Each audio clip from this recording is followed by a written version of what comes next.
Hey there dreamers, happy Friday. Today's going to be a fun video. I'm going to show you how I paint clouds. So this is going to be a specific painting tutorial to create a cloud object. There are many ways of painting clouds. That's because there are many different types of clouds. But clouds in general, what you really need to know is that they are not solid shapes. They're actually a constantly evolving and changing shape. And so if I want to paint a cloud accurately, I think it's important to convey that sense of evolution that occurs with a cloud. Now, of course, when you're working on a painting, it's not animation, and so you can't really show movement, but you can indicate movement. And the way that I like to do that with clouds is to balance hard and soft edges.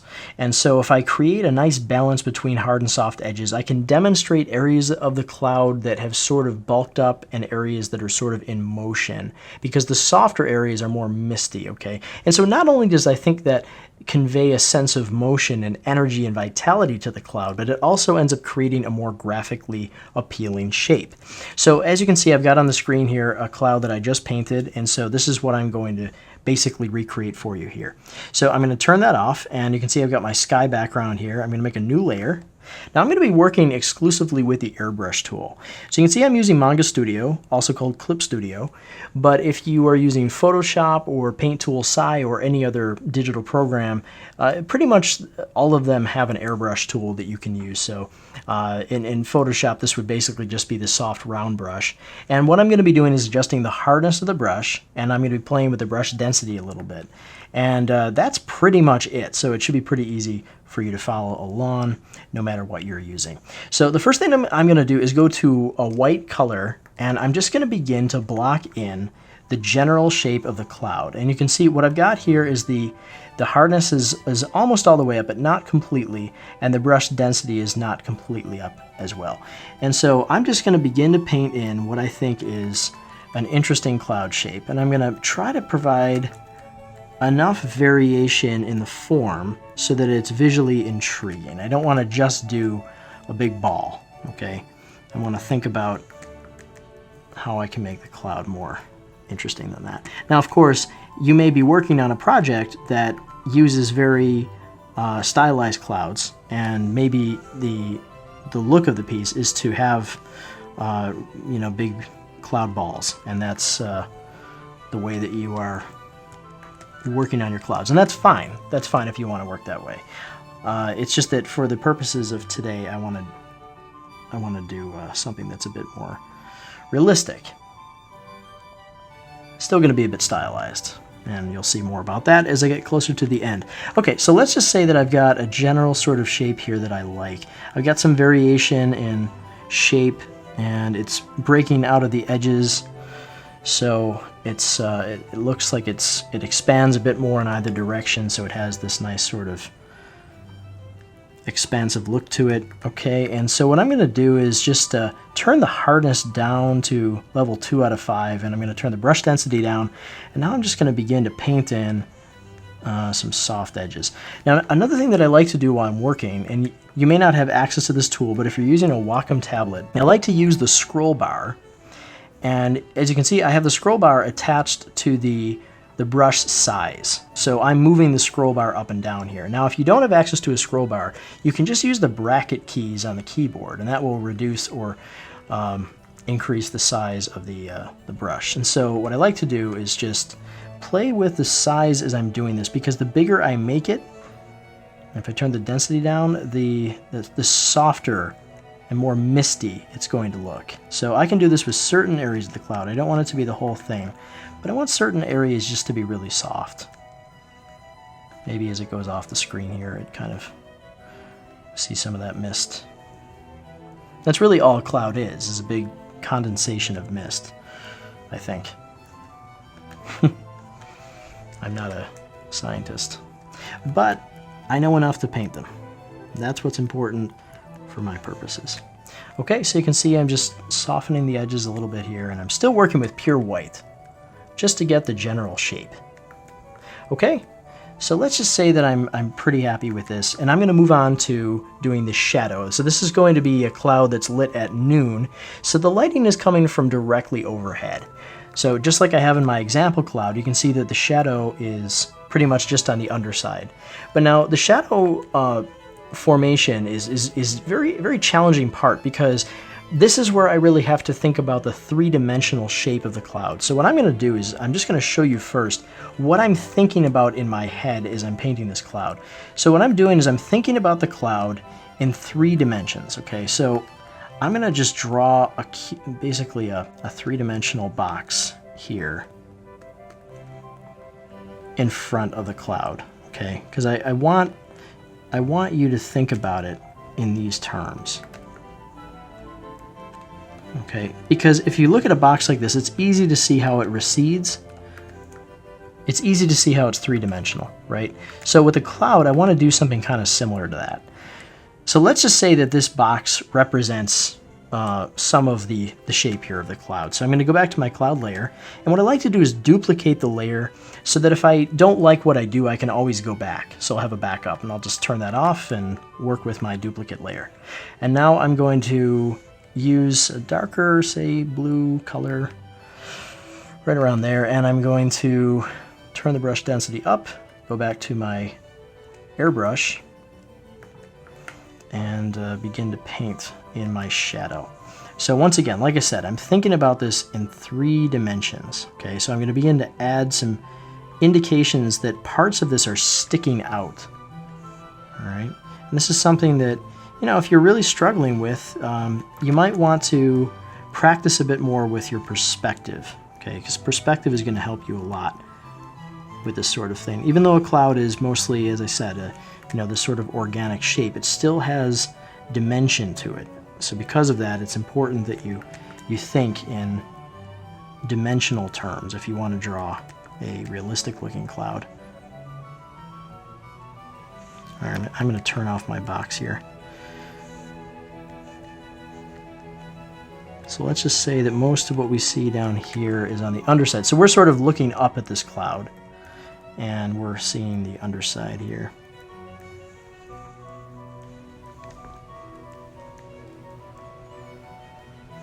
Okay, so as I do this, I'm just going to turn the video into time lapse, and I'm going to work a little bit on this, and then I'll come back and talk more when I am ready to move on to the next step.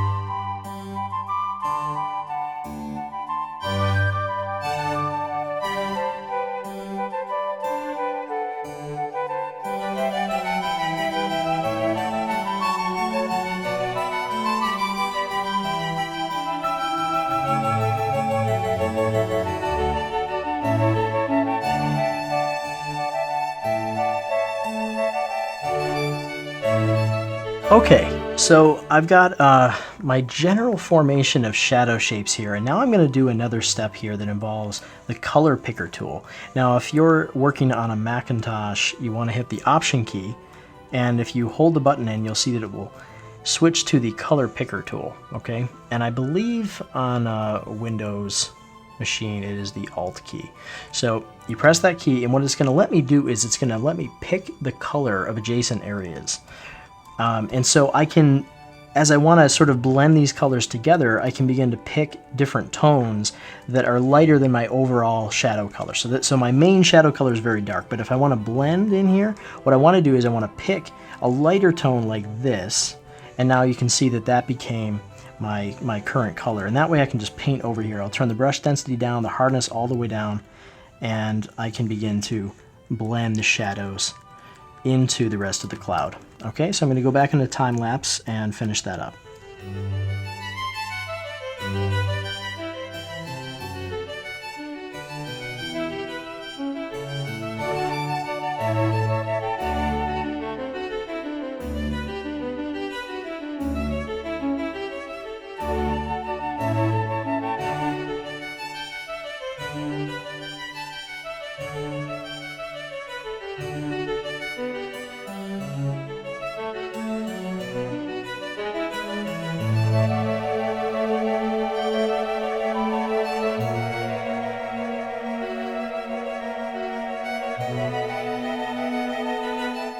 So you can see there's certainly a lot of time that you can spend on an object like this if you want to make a realistic cloud, but this is probably good enough for the tutorial. Now what I want to do is move on to the last two stages, and these are actually two very key stages, despite the fact that they move a lot faster than the other two that I just showed you. So the first is going to be a way to indicate the sort of global illumination of the environment. Now a cloud is, as I said, it's not a solid object, and so light passes through it in a very powerful, radiant way. And clouds usually don't get very dark shadows, for example.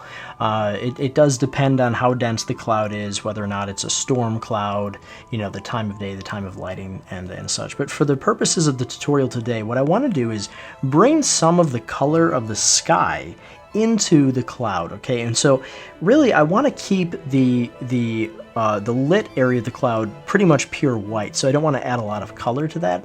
So when I do this sort of projected environmental hue onto the cloud, I want that to be mostly just affecting the shadow. So I'm going to go up and click the Lock Transparent Pixel button, and I'm going to come in and use my color picker and get the sky color this time.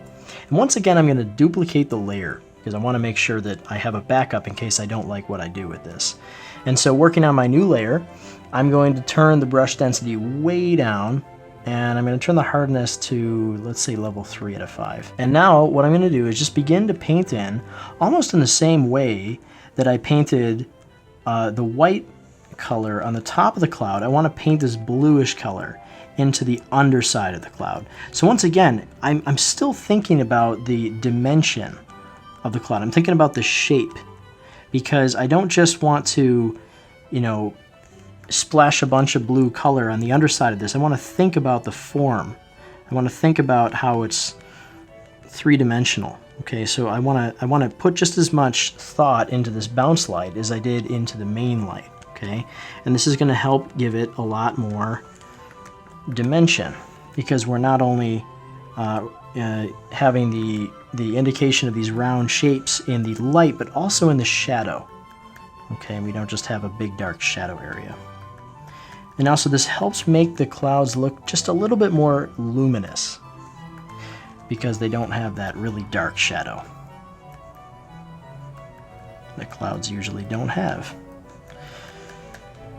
When I was a kid, I used to love to look at clouds, stare out the window all day at clouds, because they're really gorgeous, and they do such amazing things to make a sky look wonderful. And so when you're working on a fantasy painting, clouds are your friend.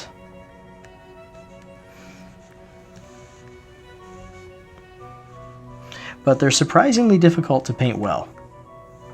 Okay, so I think that looks pretty good. Okay, so I just have one more step that I want to show you. This is going to be a new layer, and I'm going to turn it to overlay for my layer style. And what I'm going to do now is, this is tying in a little bit to Dreamside. Now Dreamside uses color in a very liberal way, and there are story reasons that Dreamside uses color the way that it does. But I really do like the result that I get when I add in these sort of splashes of additional color. So what I'm going to do is I'm going to add in some additional colors to the clouds that I think it's going to make the whole atmosphere of it really pop and feel very special and have a nice glow to it. Okay, so on my overlay layer, I'm going to add in 2 additional colors to this. The first is going to be yellow, and the second is going to be pink. So the yellow, what I'm going to do is I'm going to pick a sort of a medium saturated yellow, and I'm not going to go for quite full brightness on it. And I'm going to turn the hardness all the way down, the brush density way down, and I'm just going to paint with a pretty big soft airbrush right over the white part of the cloud. Now because it's already white, it's not going to pick up much. It's not going to do much, but what I'm really looking to do here is get a little bit of that yellow into the tones that are not completely white. All right, that's why I've added this slight variation in here where you can see that it doesn't go completely to white. And you can see what that's doing is it's starting to make the cloud have a yellow color to it. And that indicates that it's maybe a hotter day. Okay, and that it gives it a really nice sort of warm glow. All right, and then I'm gonna go and switch over to my pink, which is really gonna be a bit more of a lavender, I think. More of a pink. Okay, very subtle. And I'm gonna do the same thing, but this time I'm gonna paint into the shadow area. All right, and so this is just going to really light this up and get some of these